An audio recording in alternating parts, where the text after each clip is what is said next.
Welcome, everybody. It's your boy, Versace Stunner. We're in a very special episode of VSW. Today, we have the hardest working tag team on the scene of the independent wrestling in New England here. The one and only Hard Work Heroes. Welcome. Yo, It's time. It's time to go to work. Yeah. I knew you guys would be hardworking. Coming on the show at like 11 on a Sunday, that means that you're always working. All day, every day, 24/7, 365. That is how to stay dominant, though, right? Isn't that how you guys are like? First of all, known everywhere now. I see you guys named every place I look online. I'm seeing you on a poster. yeah, it's crazy, but I've been happy about it lately. Me and Barnaby, we've been trying to be everywhere, Well, I love it. I'm here for it. I'm a big fan of tag team wrestling. Ever since I was a little kid, watching teams like Demolition and the Heart Foundation, and the Killer Bees, and all these guys coming out, matching gear, matching gimmicks. I'm a big non-fan, I guess, of like makeshift teams throwing two stars together. When you got two guys like you coming out together, same goal, same stuff, I'm just like, I'm here for it. Let's see a good tag team match. And that's what you guys do. Yeah. That's what I told Aaron when we first got together. I said, we got to get matching gear. We have to be one unit. When we train over at the Bell Time Club, we thought it was important just to make sure that we work on our continuity as a tag team.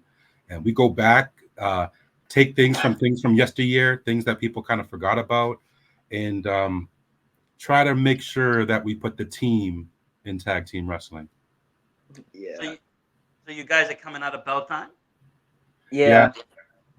Trained under Bo Douglas, Benny Jux, Frank Champion has had a hand in training us, especially in the tag team style and tag team psychology.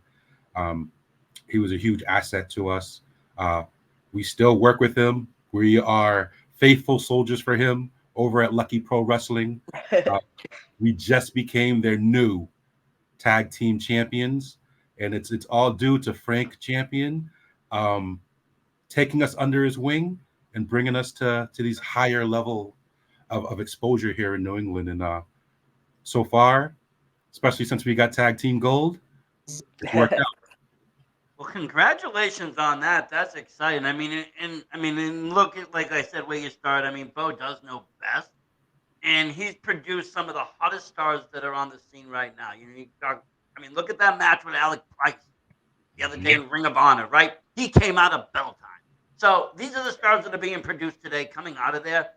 So you guys are the hottest thing right now. I feel on the scene. You guys are making some really decent moves in the tag division. Grabbing gold, that is great, And I've seen you work matches where you guys haven't grabbed gold, but it's still an entertaining tag match, And sometimes tag matches for me can be kind of boring. I just get like kind of lost in, or I won't understand the story, or it won't be entertaining as it used to be, and that's not something I feel. Now you said Frank Champion worked with you on your tag style specifically, kind of just was there anything in particular that he made that was like made you guys click like instantly, or was it just like just little pointers overall? I'd say he started the whole tag team. I'd say he got us booked. It was like a while back. 3.5 years ago, isn't it? Is it 2.5? 2.5. I think it was 2022. Yeah, so it's 2022. So 2.5 years ago. Frank texted us, and it was our first RWA show. We faced Mike Grassa and Devin Blaze, but the match was only like 5 minutes, but it ended up being like a lot better than we thought as a team. So we just started teaming after that, and we've been going from there. Now, were you guys friends before going into Bell Time? You guys know each other at all? Yeah. I met Barnaby like my first day training. He gave me my first pair of knee pads, actually. That was good. That was a nice friend there. Yeah. I always have extra of all the little wrestling accoutrement to help out people who might not have it. I got to get back into practice of that, but I always thought, like, especially when I started, that it was knowing how important, especially in training, having knee pads. You don't mess up your knees, and you don't want to have an injury in practice. So knee pads, wrist guards, wrist tape. Uh, I'm the man for all the random wrestling accoutrement that someone may need. Nice, nice though. Everybody's always somebody's gonna need some wrist tape. And Oh, always. and I will say, like, as far as us like coming together as a team, yeah, we kind of came in a one shot deal as an opportunity to participate in a tournament over at RWA a few years ago. Um, we thought the dynamic that we have is unique, is different, and we thought that it had some sort of value that could fill like a hole that's missing here in the New England tag team scene. Whether the one thing I noticed about Aaron is that he really cares about this.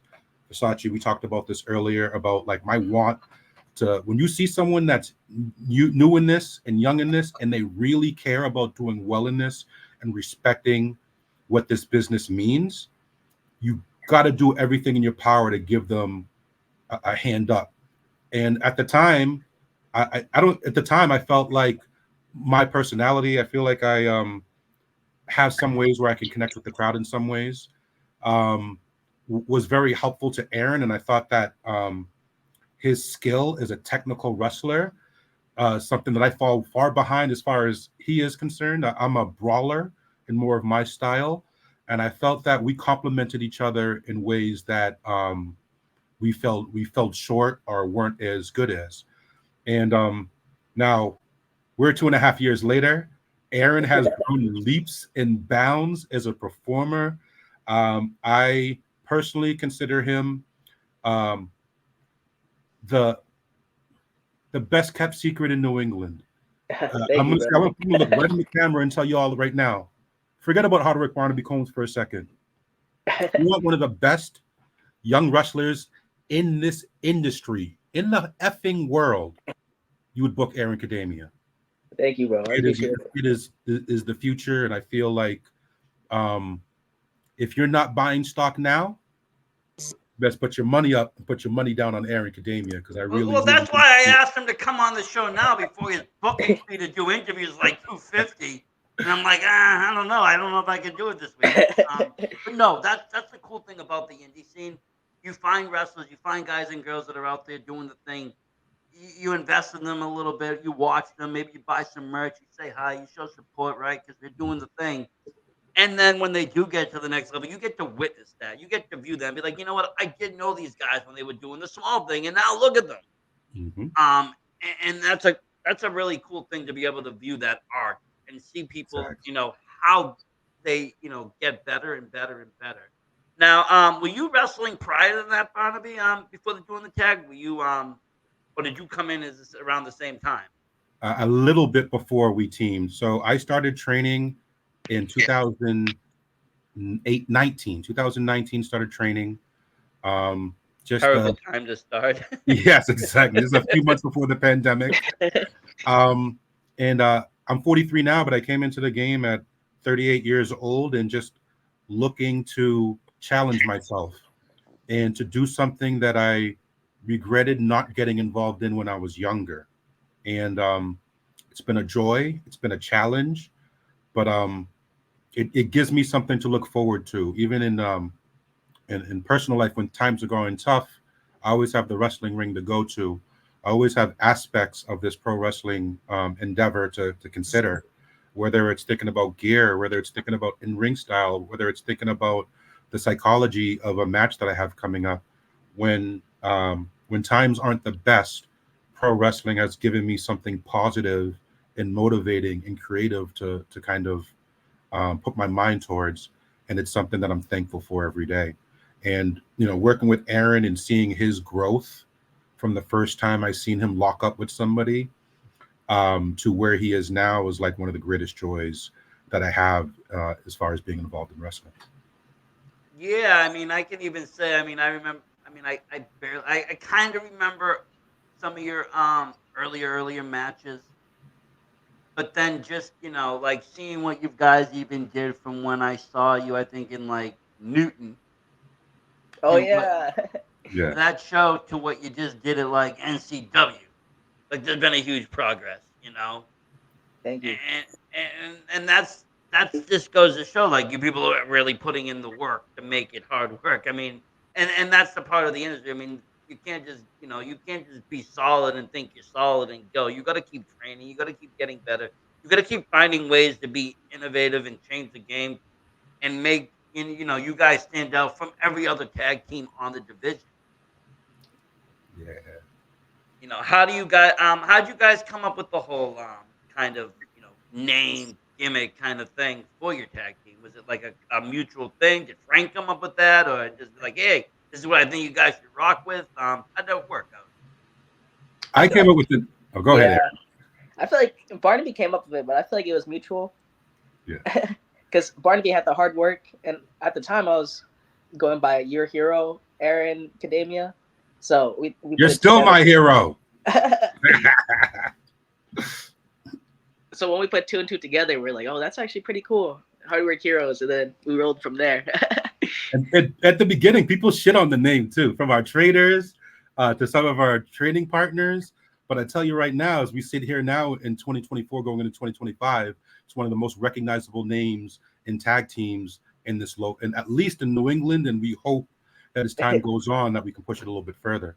I think so. I think so because I've seen you guys do something else pretty cool. You guys are pretty versatile, whether you're playing the bad guys or the good guys. You can do both. You have fans cheering for you, and you've had fans, give you the heat. And that's not always something easy to do either. To be able to play both roles almost like seamlessly.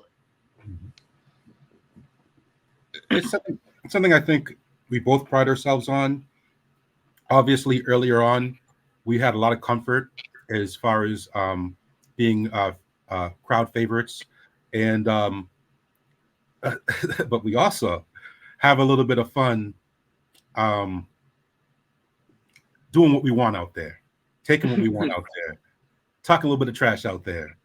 So while we love the admiration of the crowd and when they're vibing with us and when they're rocking with us, but there's something about getting a crowd riled up, Oh yeah, especially I mean, especially when you're beating up their favorites, which we yeah, and like I to mean, do. and just with the name, just you like, oh, I work harder than anybody of you even know. It's like you could do a lot with just that, just the simplest things you could tweak over from becoming like basically a hero to like a super villain. Just basically telling everybody that they're lazy and don't do anything.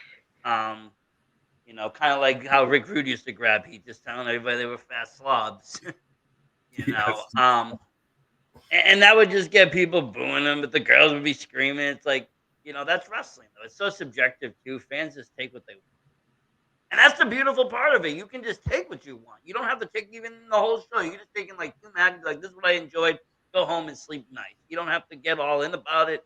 Some people get way too like critical and think about too much. It's like it's wrestling. If you probably knew how the match was supposed to originally go and how it ended, you'd be like amazed because Mhm. things change on the fly every minute in All wrestling. the time. There is nothing constant going on. Like even matchups, it could happen last minute. Well, this just happened. We're jumping into this and this, and now you're in a six-way tag. It's like, oh, okay, here we go. and and I feel like wrestling can be so different. There's so many different styles, not just wrestling, just of personalities and people and backgrounds. There's so much of a diversity of that. Where in a 3 hour wrestling show or a 2.5 hour wrestling show, if there's some 8 minute segment that you don't like, go to the bathroom, go buy popcorn, enjoy the rest of the show. There's no need to add negativity to it. I think what's important, especially in pro wrestling, is this isn't war. This isn't politics. This is we're having fun here. And at the same time, it is serious business for a lot of people because people pay they take care of their families with the money that they make doing this, right? But at the same time, we're here for people to get their minds off of the more serious things going on in life. Well, that's And the if you thing. It is. Um, people always wonder like why you think wrestling's like Thursday, Friday, Saturday, Sunday is because everybody got a hard work week, right? Everybody got a miserable work week. Most almost most wrestlers, even them, they have to work some sort of regular job, you know, during the week. And it's like after all that, when you get into the wrestling, it's like you can escape. You can escape into your character. You can escape into the universe of whatever promotion you work in. You're into that storyline. It's like watching a really good movie, and getting really into it, or reading a really good book. You immerse yourself in that. And you can forget about all this stuff, like you said, the wars and politics and all this other stuff that's outside. You can leave that behind because now you're in this new universe of whatever promotion you're going to see, and they have their own rules that probably don't make sense. And that's the greatest part about it. Everybody's a little bit different.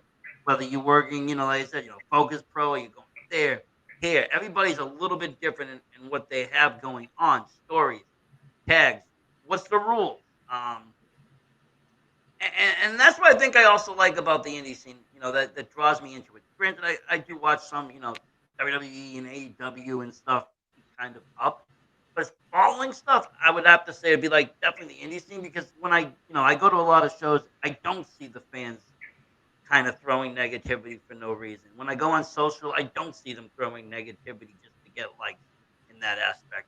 But on the major levels, everybody is just a critic just to get, reactions from other fans.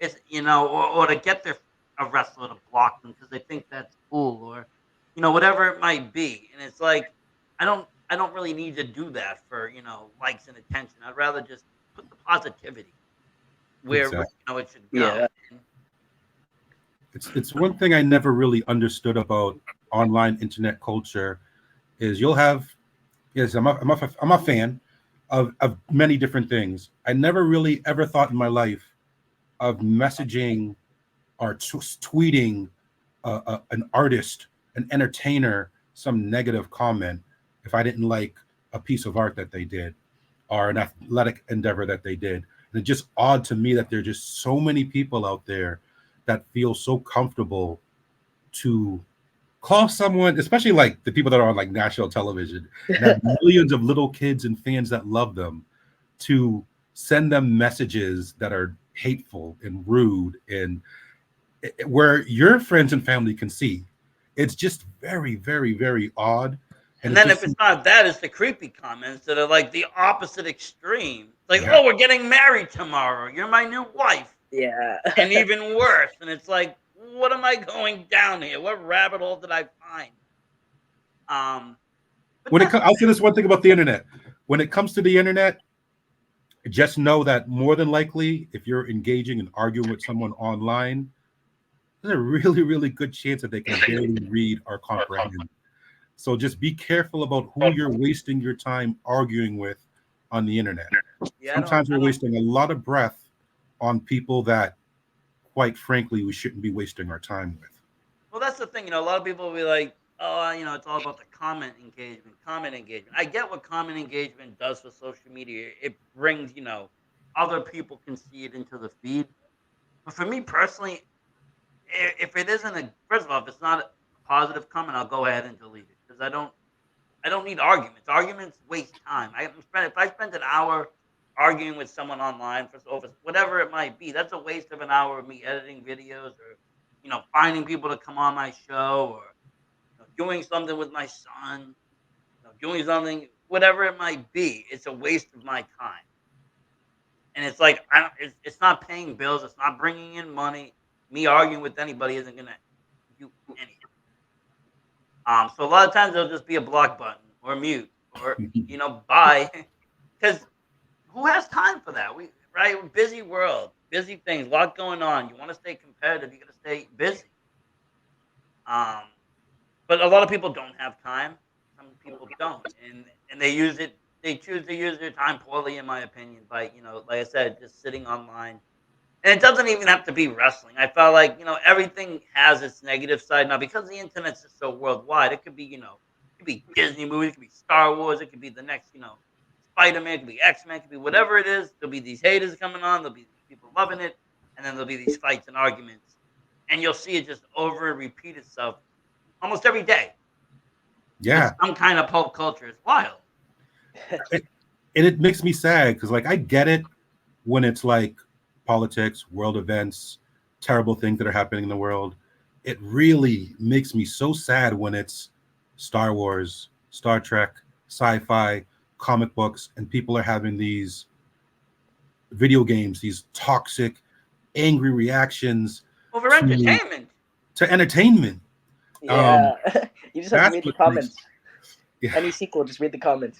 yeah, 100%. And God forbid if it's a woman or person of color in the role. I'm just keep me off the internet. Um, I'm a Last of Us Yeah, 2 fan, no, by the way. If you want to come for me in the comments, if you want to argue with me about Last of Us 2, one of the best stories ever told in video games, now that we're talking about this kind of stuff. that is a good Anyways, game. so that's an example of just some of the online ritual that people have over, like, dude, you basically Yeah, wrote paragraphs in roles a video game. seem to be a hot topic. Whenever they make a remake, whoever's playing the role, and if they do change race or even gender, people just lose their shit for no reason. It's like, dude, it's a remake. Who cares what it is?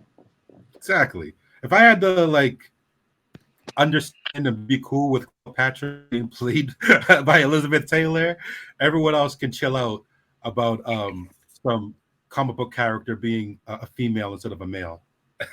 100%. And that's kind of the world we're living, where things are just here we are, and we can present these different ideas, and it's not so radical and crazy that we do have female superhero characters. We do have African American superhero characters. We do have other people that are superhero characters. You know, Maybe back in the 20s when superhero characters were being written, we lived in a different time, Mm-hmm. and people had different morals, different values. People would learn differently than we have learned today. So most of the people bettered themselves. They've learned, and adapted and changed their ways, and a lot of people have. So that's why you get someone very creative. They have these ideas. They're like, well, if this was 1920 and this is how it was, we would push this. Well, let's try it now and let's see how it goes. And because like I said, now these people can have these prominent roles. 40, 50 years ago, a woman in a major role, unless it was like a horror movie or something, people weren't interested. Yeah, and people weren't what the way they are now. We went through this in the 70s. And again, it's before I was born, but as a historian of, like, nerd culture and stuff like that, there was the same thing where different ethnicities and women were pushed in comic books in the 70s and 80s, and there just wasn't the internet that we have now to kind of magnify, like, the outrage that may exist. But, like, these things happen in cycles. We had Alien in the late 70s, again before I was born, with Sigourney Weaver, and so the world is used to this. It's not this new invention of the last 10 years. It's now, again, some of it is corporations just thinking, hey, let's get the female audience. But that's literally every piece of entertainment that is being used to gain money, to make money, has Yeah, because done. everybody knows at some point sex sells, and if Yes, they can get an attractive female, even the wrestling industry went through that in the late '90s. They had all sorts of things geared towards the teen and early adult market that was more provocative, and it was gaining big money because well, it sold. Um, why you always have these attractive females on ads? Why do they use who they use? It's because it does sell. exactly. And sometimes they will. They'll push it for a movie. Seniority is the perfect example. But again, it's that horror realm. They're not used to it like in an action movie, a Marvel movie. They're not really used to that. I think a lot of people, again, at that time, it wasn't thought about. The archetypes weren't really there. Um, Exactly. but that's the world. Really, even wrestling changed. I mean, if you want to talk early '80s, '90s, there was a females division, but it was spotty. Mhm. You Yeah, wouldn't have things defended at every show. You didn't really know what's going on. It was nothing. Same with like the women's divisions are very clear cut, very well produced, on par. Sometimes their matches better than the men's. We've had women now main event, wrestling shows. Um, on the indie scene, you see intergender, which if I think done right, is one of the most like beautiful wrestling like art forms because it you know it tells the story of the wrestling universe, and the wrestling universe strength isn't mattered by sex, whether it's man or woman. It doesn't matter. They're both wrestlers in the same universe, so there's no reason why they shouldn't be able to go after that one title if they want. And so some promotions you will see intergender battles Mhm. because in the universe of wrestling it makes sense. Exactly. I gotta say, I was very much a fan of Impact a few years ago. um, opinions of this person have been up and down over the years. But Tessa Blanchard, when they pushed her as their world champion, it fit, and it was a Yeah, great story, and it had me as a fan interested, and I feel like it's something that can work if done right and taken with the same care and consideration that the men's main event scene is given. Women's wrestling and a woman in that role can be done really, really well. And they proved it over there, and other independent promotions have proved it over the years that um, that women have a place in this game and an equal place. Like I feel like that's the best thing that's come as far as expanding the fan base of professional wrestling is the fact that women have a legitimate spot on the card that isn't just a side attraction. They're like some yeah, the main event. And even now, like you mentioned back in many years ago in the early 2000s, there was like sort of a sexuality to it, and where it kind of switched into more of a mat based and in ring technique style athlete being favored. But now you see a comeback of a little bit of the sexuality coming in. And I think the difference in what it is nowadays versus the early 2000s is that the athlete is this is what they want to do. If they want to dress sexy, they are choosing to and not being dictated by somebody else. If they want to twerk, they are dictating that they want to twerk. And if they don't, they're not going to fucking do it. And I think no, that's the difference between now and the control over the characters that female professional wrestlers have today, is they have more autonomy over what they get to do. And just like in all phases of wrestling, more people being willing to say, no, I'm not going to do this. But at the same time, if they want to do it, they're going to do it. And I just like that aspect of it. Again, I've only been around a little bit, and I feel like the women in our locker room enhance it. They make it yeah. better. And I Um, mean, you have seen local indie shows put titles on women. You know, you've seen Davey Ann win Chaotic's World Heavyweight Champion against JT Dunn. They had an amazing feud. And you know, you're right though.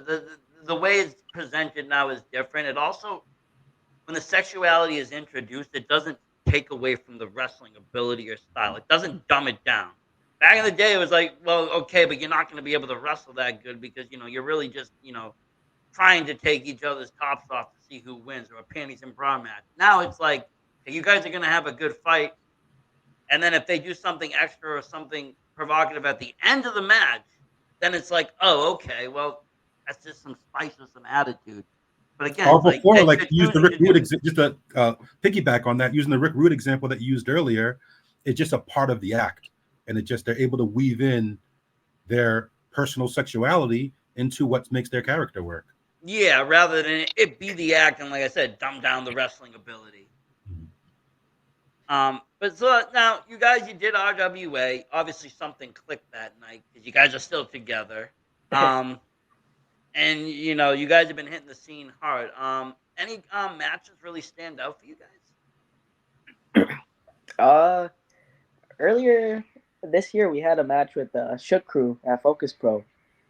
That match, that's probably one of my favorite matches, just because the energy alone was like the crowd. They were just invested in everything. And I remember once I gave Barnaby that hot tag, they exploded.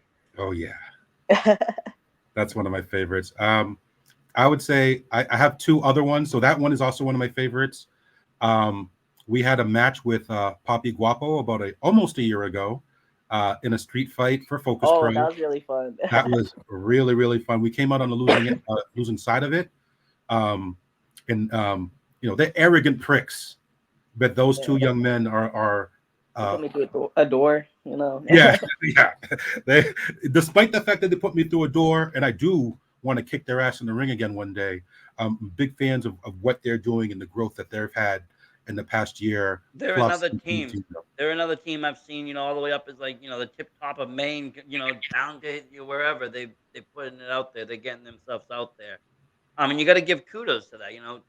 Traveling is part of it. Getting your name out there, just especially those early years, just going and doing and learning from everything you can. Um, but the chemistry I think must have been definitely been there. I could just see it now because like even with the Shook crew, like you said, the energy with them, they have their own energy that they bring even by themselves. You guys have your own energy that you bring even by yourself. As soon as it comes out, Barnaby's screaming and getting everybody wound up. Aaron's going nuts. Um, and you're like a little bit quicker, and so you're running all around faster, and it's just like it's a good entrance, it's a good presence. And I could just imagine like the energy in that match. I'm gonna have to try to go back on. It must be on IWTV and watch it. It is. Yeah, that one. Both of those matches are on IWTV. Just look up Focus Pro, and we'll be on there. Yeah, I know. I went to their one show when they were the last one they did was Stan Styles. I think it was in May. Oh yes, yes. And that was my actually first Focus Pro show. I want to do more Focus Pro. It's just they seem to be running against like three other shows, and I always just seem to be busy. That's one Saturday night. Um, I will let you but know the next opportunity is October 26th. That is yes, the next Focus Pro show at the Widowmaker Brewery. I think that's the believe. cool part. It's at a brewery, and it's not. It's at a nice brewery. I think they did it really nice, where the rings off to the side, and then people can still kind of hang out at the brewery. Yeah. Yeah, my favorite vibe of all the promotions we worked for sure. Again, it's more of an adult crowd, and there's a rowdy, like fun energy, and it like Focus Pro for us has kind of almost become like a home promotions. It feels like home, even from their old location over in Everett previously, that is now closed. From there, like that's where we really kind of came into our own as a tag team and had the strongest fan support. Yeah, the Focus Pro shows are really special every time we get a chance to compete. Yeah. Even like as a performer too, like those shows, because like before those shows, I was like pretty quiet, I'd say, but like I don't know, the crowd just bring out that energy in me, so I just wanted to bring it out every show. So now I No, just I have think to. it's one of those promotions that have grown too. And also with like I said, the venue, that venue, when I went to that show, it was live in there. Like people were lit. They were having a good time. They were happy to be there. Um, and again, I went out there because like I've been trying to see Stan for like since 21, but it's always H2O Center, and it's always like during the week, and it's almost an 8-hour drive for me, and I have to just have things planned. But I always wanted to go to one of those intergender bonanzas because it's really kind of it's like I said, good wrestling. And then I saw they were tagging up a Focus Pro. I was like, it was my birthday week, and I'm like, I told my wife, what, I'm gonna go to this show. And she's like, "Well, let me get you the tickets." I was like, "Okay, cool." So she bought me the tickets, and I went out there. Met a couple friends there. Saw some other people I knew. And it's like I said, it was the first time going out there, but I saw a lot of familiar faces. I saw you guys out there. I think Tyree Taylor was out there. I saw Stan, of course, and all those people that were working that show. I can't remember all the female talent though, because a lot of them I had never seen before. I think he brought some Jersey people in. Um, so Little Mean Kathleen, she's always fun to see. Um, but yeah, definitely one of those promotions. Like I said, that it's right on par. You got a lot of excitement, and the crowd brings in that too. And being at a brewery, people letting loose, having a couple beers.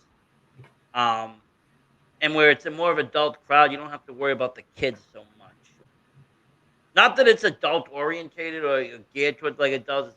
I didn't see like no heavy language or anything like that. But just the fact, like I said, you don't have to worry about the kids.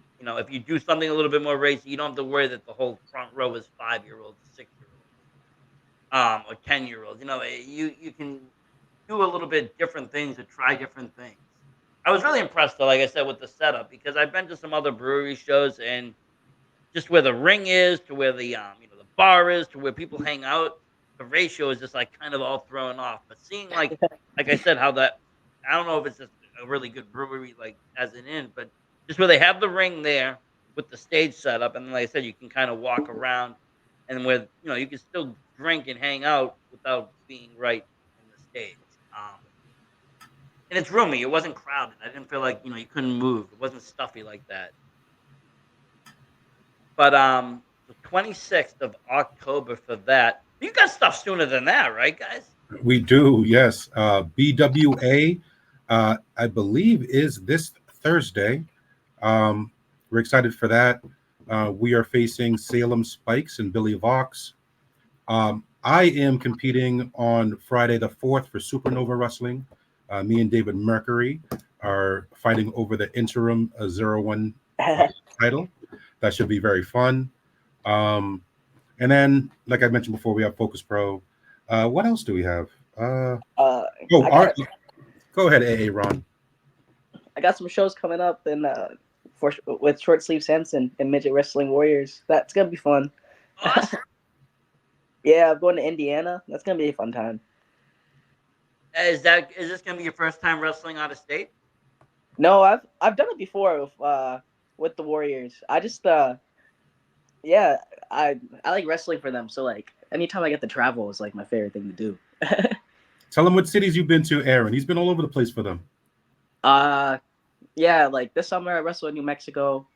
I wrestled in Indiana, Nebraska. Nebraska wasn't that nice. Like I wouldn't recommend Nebraska. And California, like off the top of my head, but all those places Awesome. with Short Sleeve Samson is a lot of fun. Midget Wrestling Warriors. I feel like midget wrestling is coming back right now. Like you see a lot of it coming, like a lot of promotions, a lot of things running, and I feel like it's like picking up steam again. It was really big in the '80s, but like now it's like picking up again, Oh, it which is is. cool. It's awesome. It brings a different thing. And I'll say I went to one show. It was right in my own hometown too. I was like last year, and I don't know, just because like it was the weirdest thing because the crowd. I wouldn't say they were wrestling fans. I didn't see nobody with WWE shirts. I didn't see nobody with any like shirts or indie shirts. Like you go to an indie show, you at least catch like 5 or 6 dudes with like a WWE shirt. Then you have the indie shirts. Then you have all this. None of that. Few people had the promotion shirts, and they were just like diehard fans of that promotion. Those guys, they were heavily into it, and the things they could get away with just astounded me. Like some of the racier jokes, some of the more comments. Like you couldn't probably say that on a normal show. They would people would look at like, and it's like because they're coming in almost like well, they're smaller and they're probably used to being made fun of. They can say what they want, and it makes it very entertaining. Because it's kind of almost again bringing it back to an '80s. I'm not saying it was like crazy top, but like almost like either an early '80s or those late '90s kind of style of wrestling where things were just more edgier. The things you were told and the conversation was more edgy.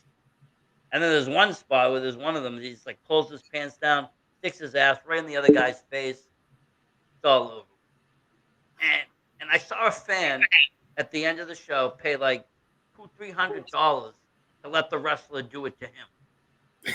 And That's it kind happened. It happened. They were like, "Does anybody in the audience?" And this dude just pulled out the money, and I'm like, "Damn, that's dedication." I don't know if I'd be taking those stink bomb from anybody like that. Mhm. Um, I but feel like yeah, I'm missing. I feel like I'm missing out on a money making opportunity. Is this something I should be offering fans after our matches? it depends. If that's your demo, if that's what people like, maybe.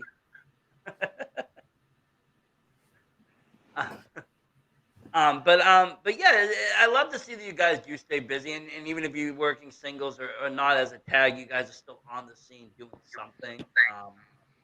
Which again makes you more versatile. You're learning different styles. You can bring that back, and it only helps the tag team too. Like if you beat Doctor Mercury there, you know, you coming with the title, you're a champion now within the tag team. It's nice. It brings more. It brings glory to him too. Yeah, anything we do individually only enhances the duo once we come back together. So um, the But challenge is on. Which one of us is going to win some singles gold before the other? That might be you. I would It's gonna I be would be you. I would be a little concerned though for Thursday night. Bloody Billy Vox is pretty bloody. He's violent. He's aggressive. He's a little dangerous. Hey, I can be a little dangerous myself. So let's see. Let's get it on, and let's see who comes out on top. Yeah, It's Salem gonna Spikes. it's gonna be a We good got Salem night Spikes to though. worry about too. Yes, yes. And But I love on an aside, I will say, like, we get to see. Now I haven't in the last 2 months. I've been in my personal life more work involved. I have two jobs full time, but like in my time at Belltime Club and watching the development of Salem Spikes, I will say that they um, have shown a lot of improvement and that they obviously care about what they do in that ring. And it'll be interesting to see how far along that they are when we face them later on this week. it's going to be a good matchup. I'm very excited for it. I'm very excited for the show, the Beachmont Rumble. It's all going to be taking place Thursday night in Revere. And you know, it's a new promotion. I always like seeing new promotions because that means I get to see more wrestling. And it's a lot of good names on that card that are on the scene right now making moves. Like you guys, I know Al Valentine is on there. You mentioned Guapo Suave there. Diego Alvarez on that card. Channing Thomas is on that Thomas, card. I mean, talk about someone that's really put in work and is taking his name to the next level. That's world class Channing Thomas. I remember him, starting out, and now he's been limitless champion. He's going overseas. He's doing this. He's doing that. Um, the man himself is on the card, Bo Douglas. He's going to be in that match against Channing Thomas. There's going to be so much excitement and so much fun. So I am looking forward to that Thursday night. And again, Friday night you got Supernova right after that. That's gonna be cool. Um, is there anybody on the scene though that you guys have your eyes on in the tag division? I know you mentioned who you work. They're pretty up there, but is there anybody else that you guys are kind of looking at to say, hey, I want to work? Yeah, I got one. They're from New York. They're the Ancestral Avengers, A Game, and Kwesi Asante. I've been wanting to wrestle them for a while now, so hopefully it can happen somewhere. that yeah, we both got a match should chance be to take a insane. look at. We both got a chance to take a look at them over at the Limitless Dojo Wars a couple, not last summer, but the summer before. Oh, they put on a crazy match. Yeah. Oof, yeah, they did. Yeah, they did. Um, I would say, for me, I'm a big fan of what Waves and Curls does out here in the New England area, Yes. and as they expand their reach nationally, so there's someone that we would think it'd be very fun to tangle with. That's for sure.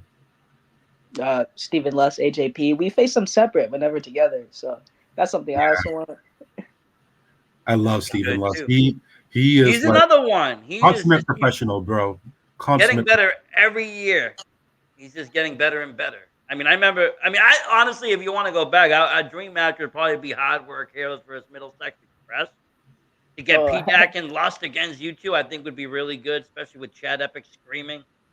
But And but PDAP no, is back now, so it's he it's is. it's It it's could more of a happen possibility than it's been in. in a while. But yeah, I mean, that's how I got introduced to Steven Lust through the Middlesex Express scene of tag team. And there were other people on the scene, 2018, 19, that got me into tag wrestling because here comes two guys. They're together. They make sense. They talk alike. They act alike. They're wrestling alike. Um, But then when I saw Steven Lust, really grow and transform, when I saw his singles career, he really transformed himself. It started really doing something. I watched a lot of him in NCW. That's Northeast Championship Wrestling there in Dedham. And him, he's won titles. He's won all sorts of accolades. Proving Ground, another one, a place I've watched him just grow. And every year, like I said, he gets better and better and better. Yeah, as I've been in this scene these last few years, he's someone I look at as an inspiration. I feel like he does things the right way. He always has good advice. Whenever I have a question for him, we've gotten to work against him a couple times, and it's always been a pleasure. It'd be fun to do it now that me and Aaron are both um, more advanced and a little bit more prepared than we were the first time we faced him. Um, I'd like to show him that the hard work heroes have been putting in that work and that we are a better team than the last time that we faced them. Yeah, no, definitely. I think that's gonna be, something like they said. We have a very rich pool of wrestling right now between what we have for veteran talent and what we have for the kids coming in is making for an amazing pool of just dream matchups and things that can happen. And so I'm very excited, honestly, to see what the future holds because, like I said, we're in a boom era of wrestling. There's a lot taking place. I think there's more wrestling than ever. I mean, now it's starting Thursday nights. Not only you got Beantown, but every Thursday night you can watch Wrestling Open, another great platform for these young kids to get on and get onto IWTV and get some exposure and move on to a national level. Um, so I am very excited for that. Oh, the missus is here. Hi, Awesome. guys. You're here for Hi. you're here for your five. Yes. This is great. She likes to ask five questions, and it has nothing to do with wrestling. So good luck. Let's go.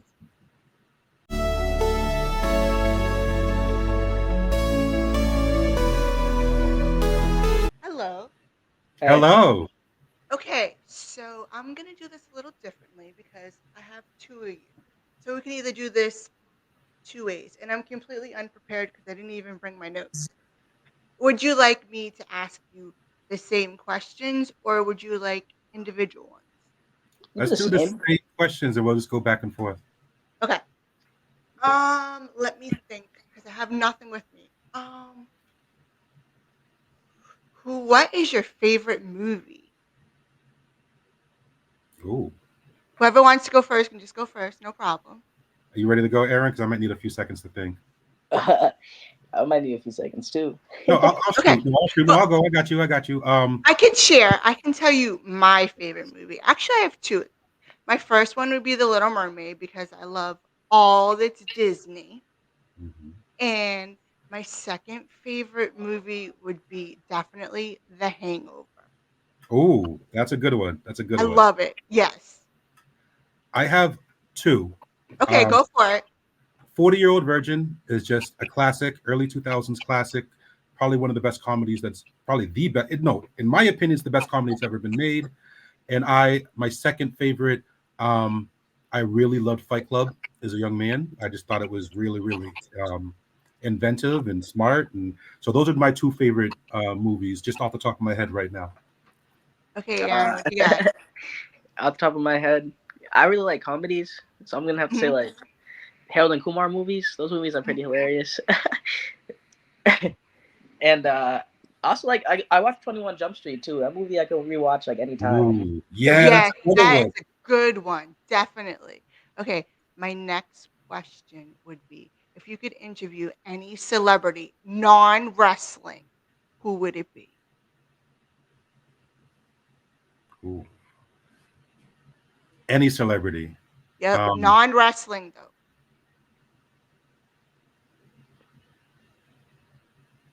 ooh.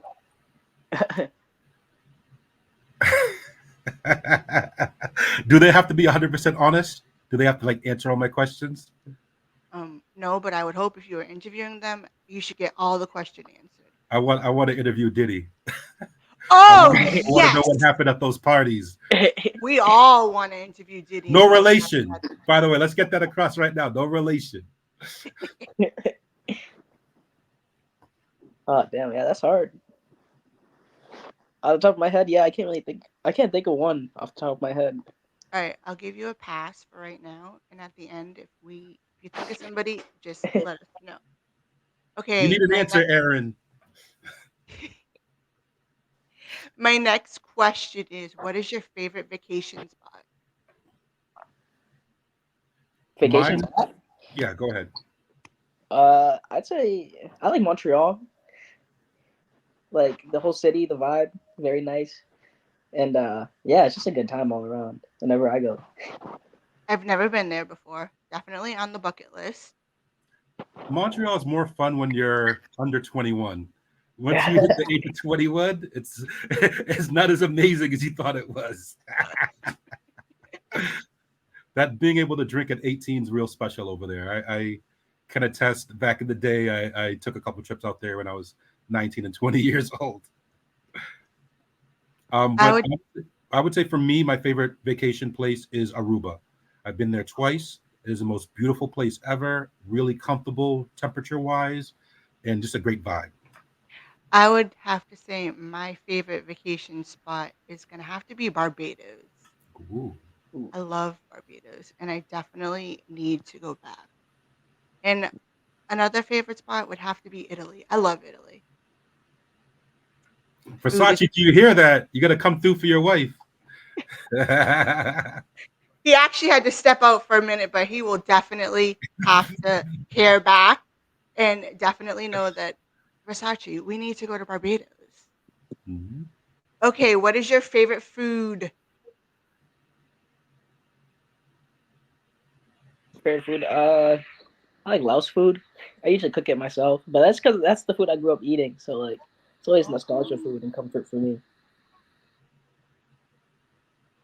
I would say for me, I'm very partial to Haitian food, but like I love a really well made cooked medium ribeye steak. Um, there's just nothing better than a perfectly cooked steak. That's my favorite food.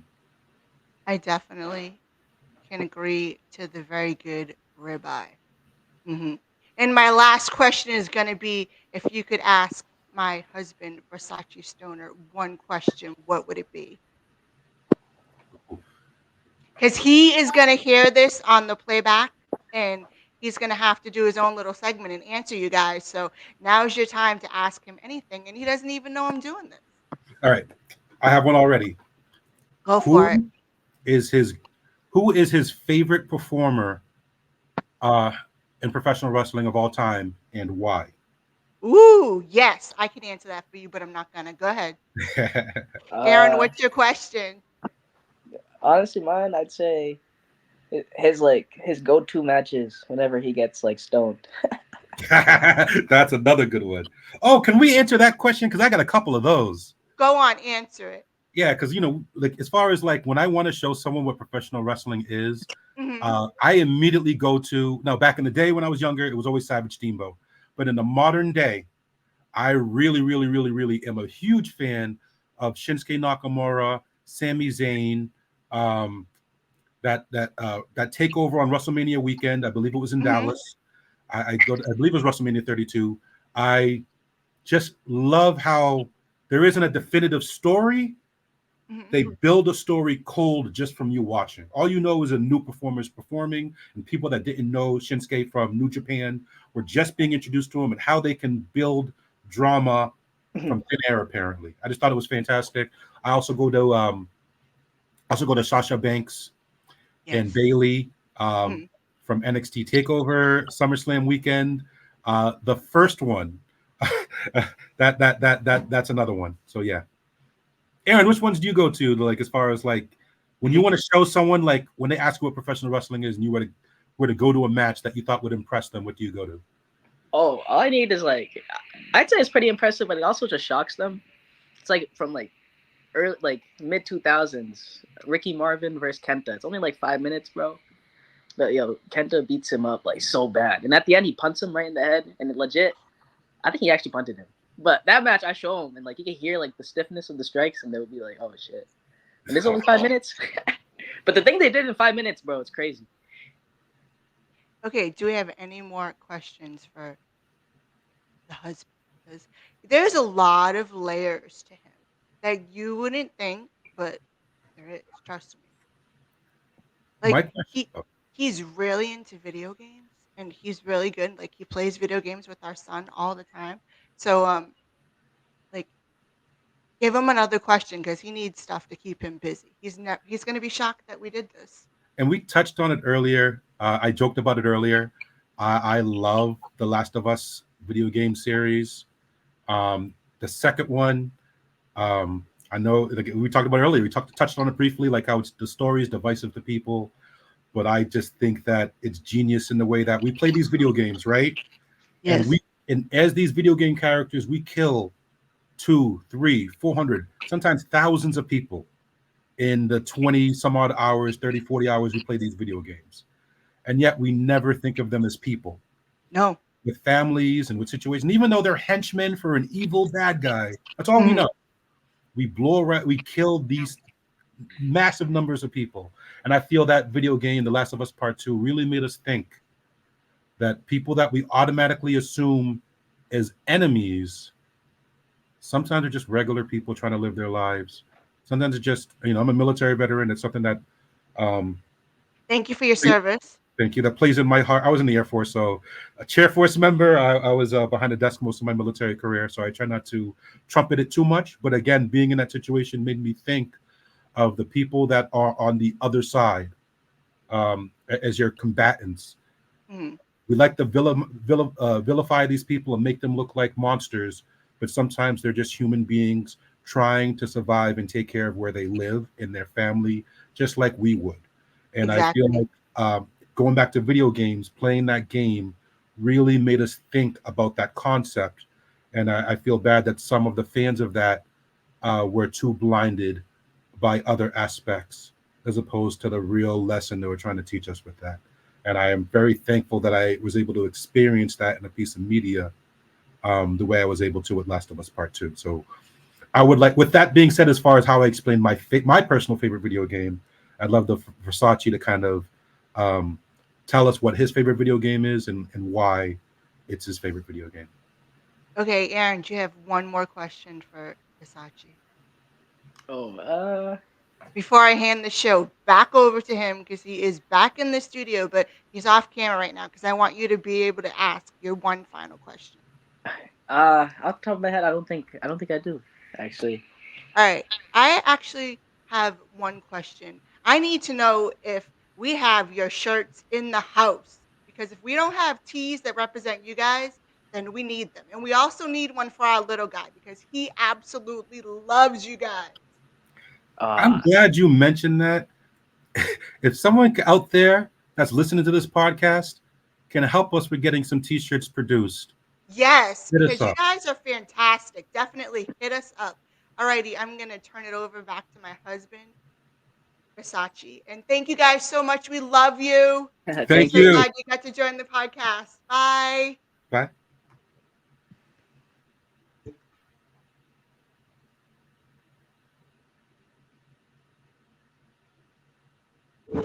Yeah, she says she's loving the t-shirts now until she's yelling at me that I have no place to put them.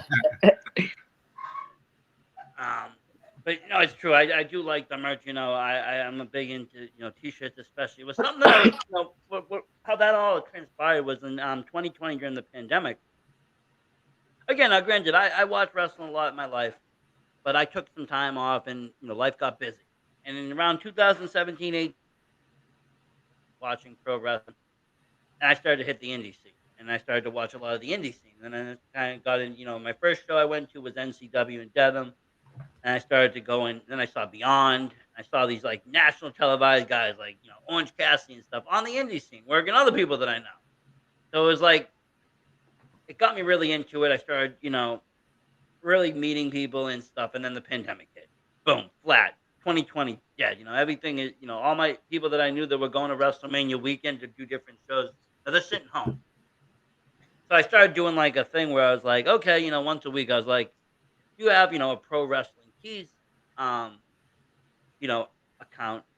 Drop your link, and I'll pick one at random every week, and I'd buy a shirt, and every week turned into like every day, and so then like, and yeah, and then they would have these sales, so then like I'd buy like 3, 4 from the same guy, and just I was trying to just support because I understand that granted they get paid to wrestle, you get paid to wrestle, but the merch game can be sometimes more. You can make more money on the merch tables than you can for the wrestling is because you have you can make the sky's the limit of how much you can sell. There's no cap, Mhm.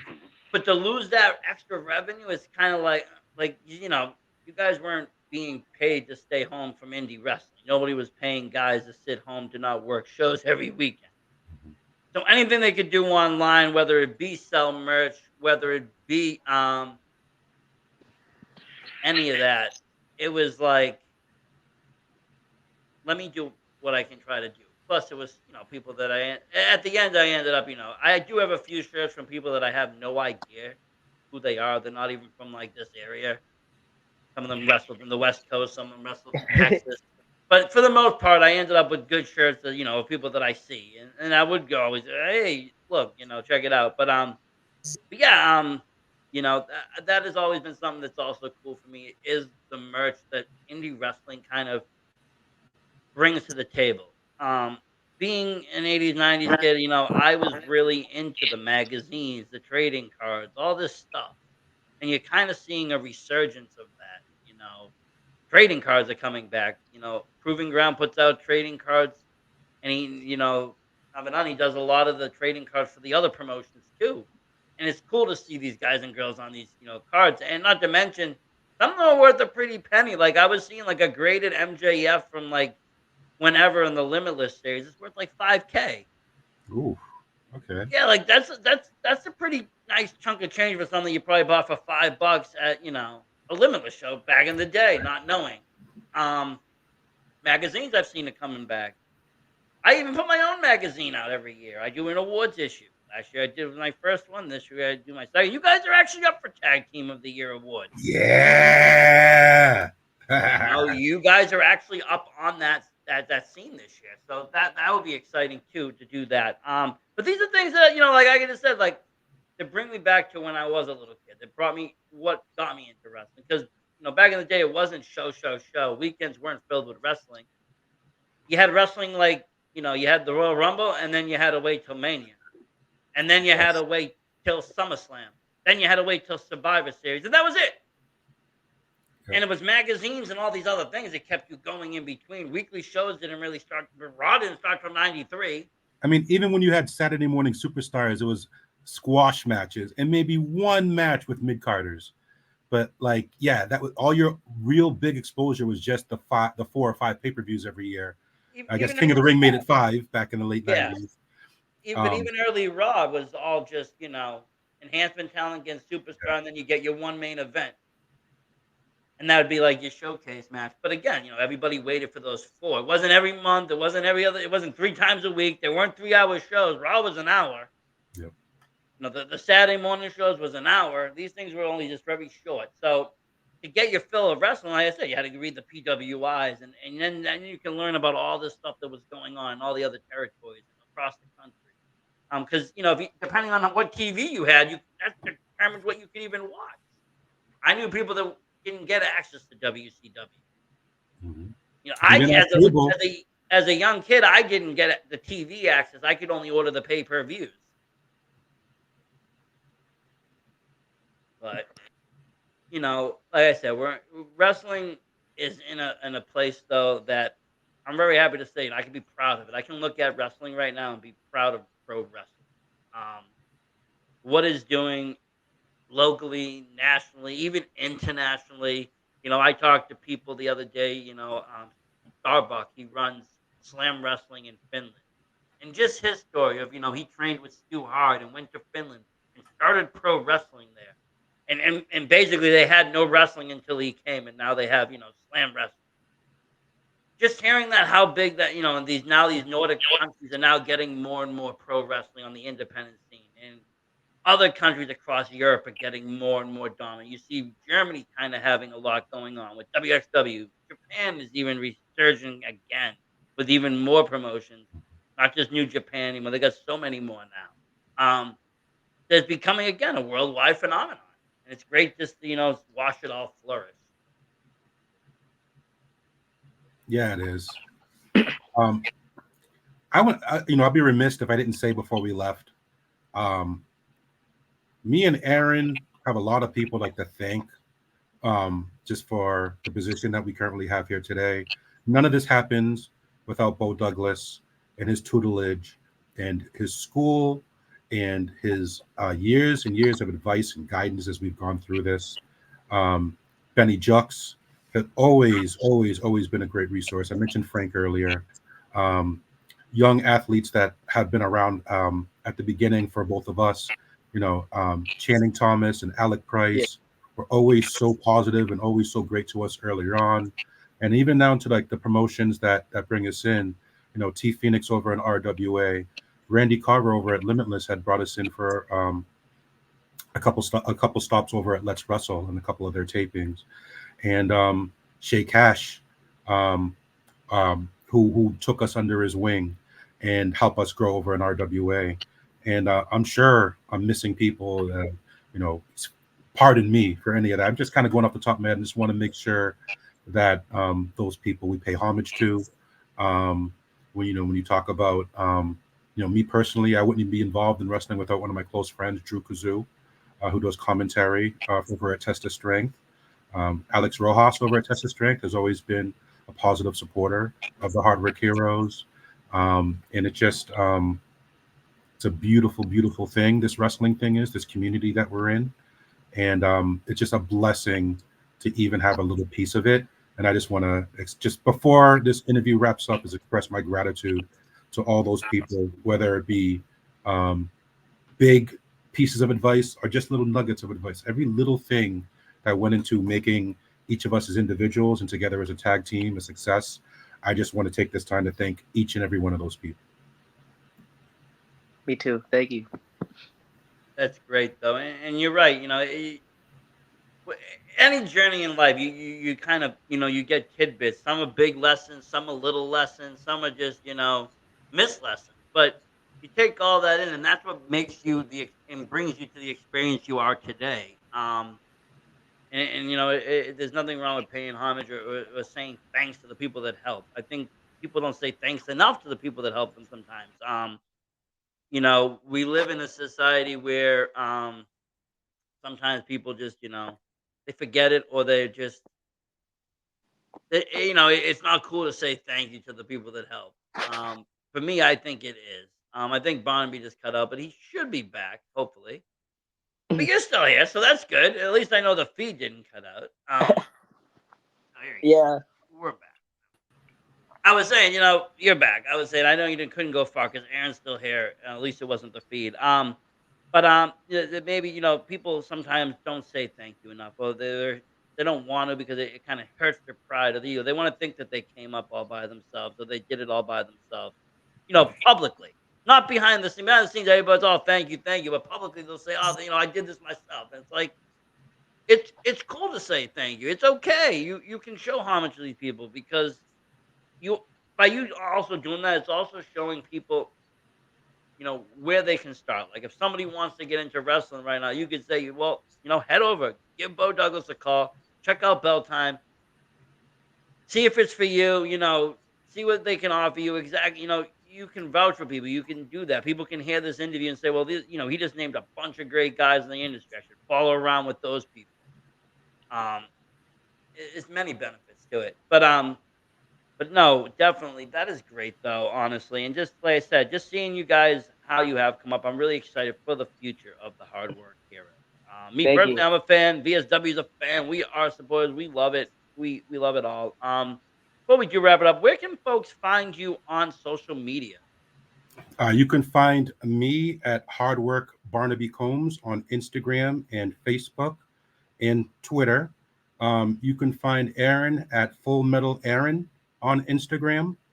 And that's where you can find us online. I think he Yeah, disappeared now. yeah, he did. It's all You right. guys are doing the little switcheroo trick, but And I do have one little wrestling note. Again, just on recent news and certain things that that happen in the local wrestling community. yeah. Um, Braylon Johnson, come rock with us.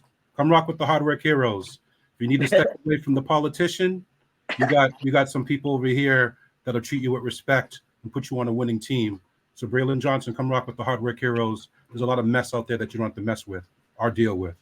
Especially this time of year during election time, you don't want to be anywhere near a politician.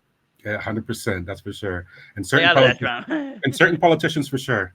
If Definitely. certain ideologies are being shown, not on my fucking watch.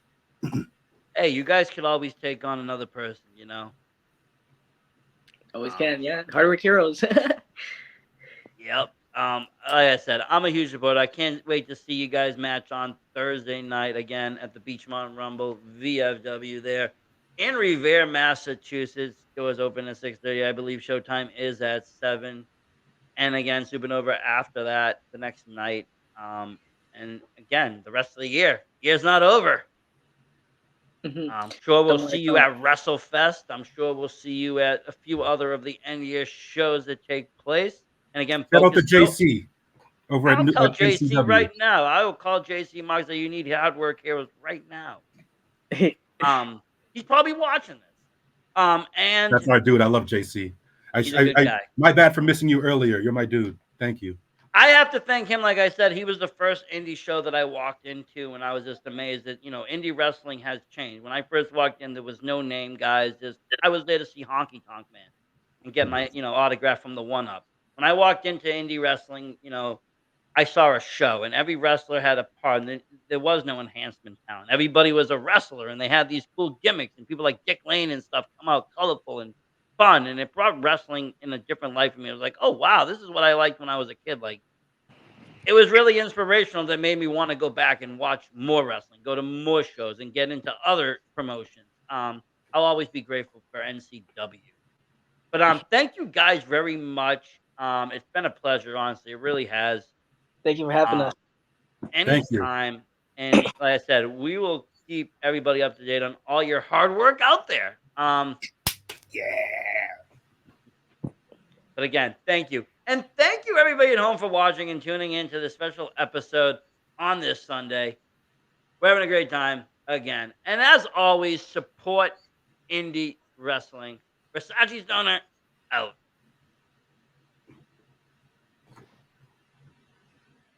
Me, Versace Stoner. I listened to him, and I have to say, I got some answers. First things first, you asked me about wrestling. Growing up, there was big guys that got me into pro wrestling. People like honestly King Kong Bundy, Andre the Giant, Macho King Randy Savage. I like the bad guys more than the good guys. I will be honest though, Hulk did grab me as a kid. Um, Later on though, it'd be more other people that kind of dragged in to it. I was big fans of DX. In my high school years. I thought the original too. What Triple H and HBK were doing, and then when they came out again with Road Dogg and the tag teams and all of that, X Pac joined when HBK got injured. But if you want to talk about like today and what's relevant, a few people. When I stepped in to back to wrestling, 'cause I took many years off from watching it. It would have to be two people that really changed the way I look at the sport right now, and that is Anthony Green and Channing Thomas. Both of those guys I've seen just do incredible work and really just continue to do great work going forward and just really driving the industry, setting standards and just showing things. And this isn't taking away from anybody else out there on any scene, but I just feel like they do an excellent job. They had one of the most amazing matches this year at Vacation Land Cup. Those two together, and it was phenomenal. But I look towards those two today. I don't really watch a lot of TV wrestling. I follow a little bit here and there. I watch a couple of the matches, the big four. But for me, the passion and everything, it's right here on the indie scene. It's in the small halls, and in the local level. Now, video games, that's a whole different story. Growing up, I'm a Nintendo kid. I loved Nintendo, right? I grew up with Nintendo was my first system. I used to play, all the Mario games, Zelda, all of that stuff. It's gonna be so hard to just pick a favorite. But if I have to go into it, I would have to say like games that have captivated me and have made me like really immersed. One would be Metal Gear Solid, the one that came out for PlayStation, the first one, which they just remade. I played that game probably, hundreds and hundreds of times growing up, continuing to keep play.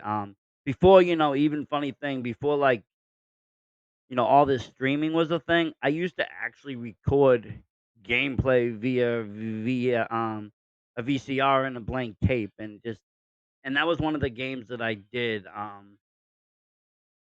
I also was a big fan of Silent Hill, the first one. I thought that game had a way of expressing fear and bringing fear into it. It had an airy atmosphere.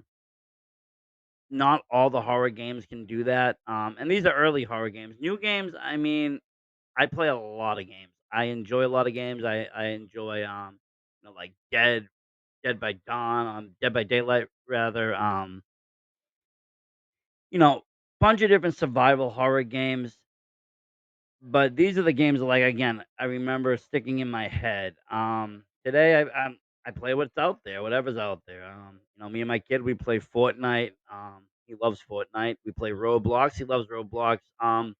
Minecraft is fun. We play Minecraft.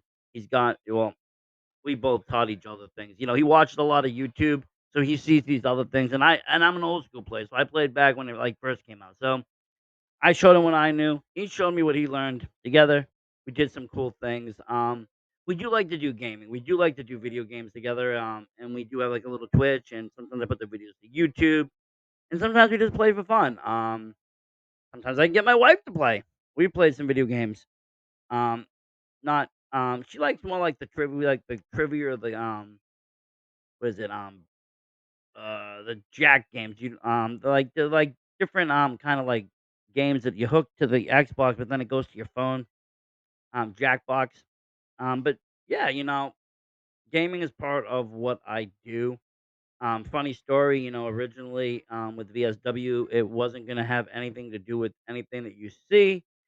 It was originally gonna be called Virtually Stoned Wrestling, and it was just gonna be a full on show of virtual wrestling via a video game. I was going to make a whole roster, do the commentary, make intros, do all that, make storylines, try to make things sense, make a lot of edits, make a cool show.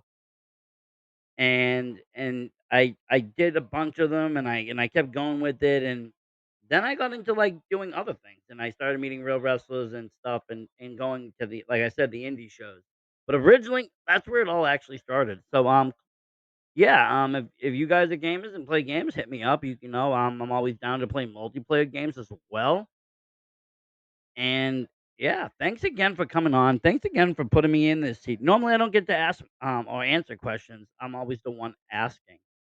But yeah, great job out there, and thank you again.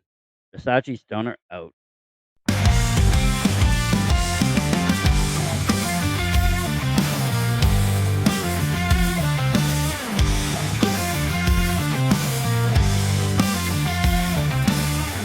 In the ring within the jail, gloves are on and ready to thrill.